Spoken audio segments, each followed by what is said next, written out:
یہ کہانی ہے فارحہ کی، جو ایک سمجھدار تہجد گزار ہر کام سے پہلے اللہ کا نام لینے والی بندی ہے۔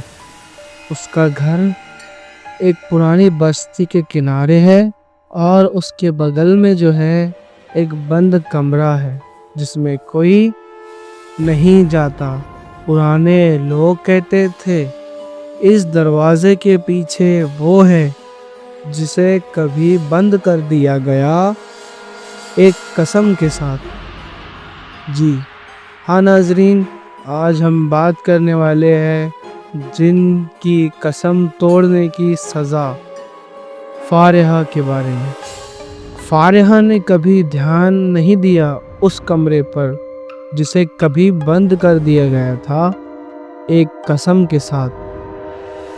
تم نے مجھے سنا؟ مطلب کہ یہ جو بول رہے وہ جن بول رہا ہے کہ فارحہ تم نے مجھے کبھی سنا؟ میں تمہیں سنتا رہتا ہوں۔ اس نے یعنی کہ فارحہ نے ادھر ادھر دیکھا، کوئی نہ پایا، لیکن آواز بار بار اس کے ذہن میں گونجتی رہی۔ اور اسی وقت ایک دن یہ ماجرا چلتا رہا اور اس نے تنگ آ کر اپنی کیوریوسٹی میں آ کر اس نے وہ بند دروازہ جو ہے کھول دیا۔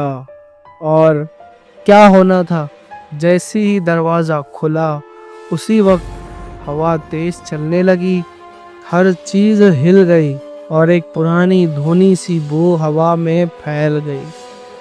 رات میں اس نے سپنا دیکھا، ایک لمبے قد کا سایہ اس کے پاس آ رہا ہے۔ اس کی آنکھوں میں نفرت تھی لیکن اس کی آواز میں درد۔ اس نے کہا، تم نے میرا قسم توڑا، اب تم میری امانت ہو۔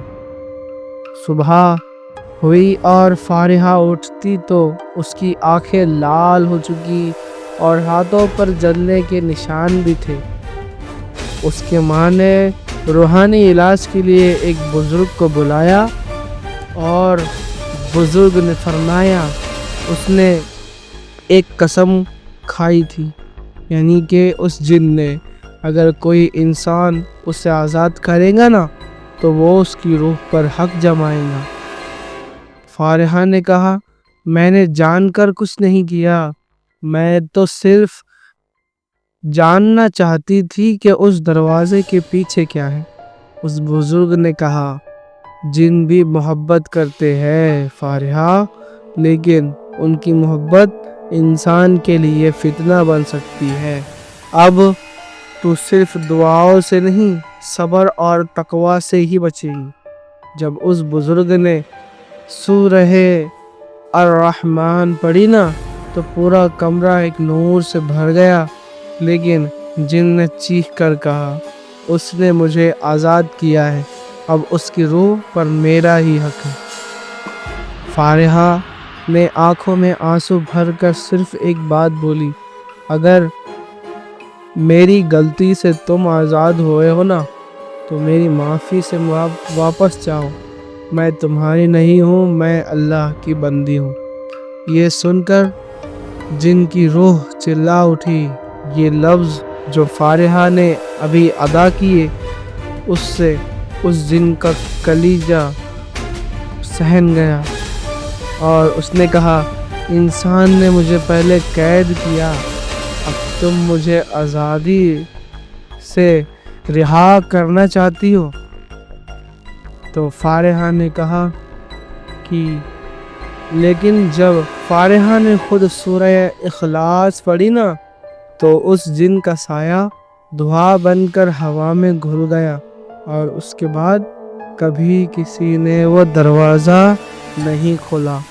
اگر آپ کو یہ کہانی دل کو چھو جائیں گی یا چھو گئی ہو تو کمنٹ میں لکھنا جو آپ کا من چاہے۔ اگلے پارٹ میں جانیں گے وہ جن اصل میں کون تھا، اس کا قسم آخر کیا تھا، مطلب اس نے کون سی قسم کھائی۔ کیا فارحہ اب سچ میں آزاد ہے یا پھر وہ صرف اس کا وہم ہے، وہ جن اس کے ساتھ جو ہے کھیل رہا ہے، اس کے دماغ کے ساتھ۔ ملتے ہیں اگلی ویڈیو میں، تب تک کے لیے خدا حافظ۔